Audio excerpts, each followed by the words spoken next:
The stock market was near record levels this morning amid a better than expected update on inflation. A new report says inflation slowed by more last month at the wholesale level than economists expected. This comes amid a report released yesterday saying President Trump's tariffs might be pushing up some prices on U.S. shoppers.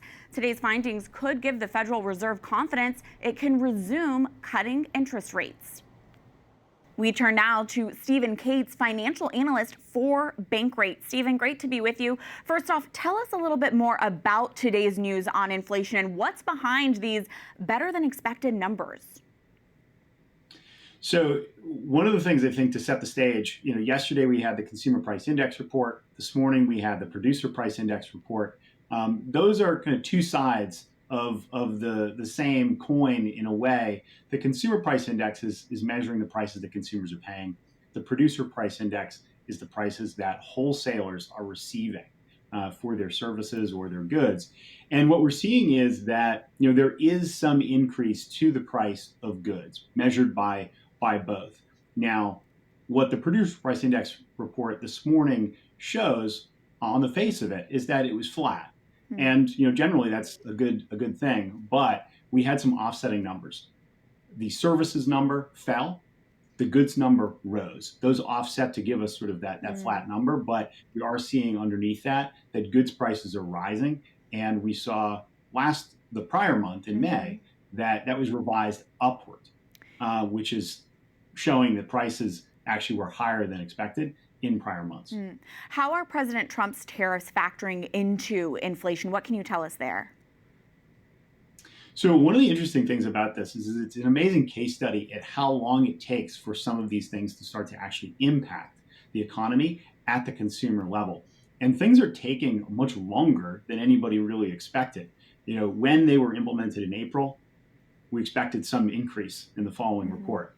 Nothing came. Same with May. We're just starting to see some impact of that today and on select goods. So things like new and used cars, which you'd expect, given the amount of parts and resources we're pulling from other countries, you'd expect those to rise. They haven't. A lot of that is due mainly to weak demand from consumers. And so we're seeing a lot of dealerships give incentives and offers, which are ultimately lowering the prices on those goods. But other things like apparel, pharmaceuticals, those are things that we import a lot of. Those are starting to see some prices rise. There is a chance the slightly improved or the flat outlook on inflation could lead the Federal Reserve to cut interest rates. What do you think? Will they, and should they do so? So will they? Yes, but not in July. They may in September. I think the expectation is that it will still be September and possibly December. There's a lot of data yet to come through. We're going to get more data coming out on inflation and costs again later this month as well as next month. But the Federal Reserve has held interest rates higher than anybody would have expected throughout the beginning part of this year. So they have a little bit of room to probably drop those. And so I do think that they'll continue that path that they planned. But July is basically out of the question.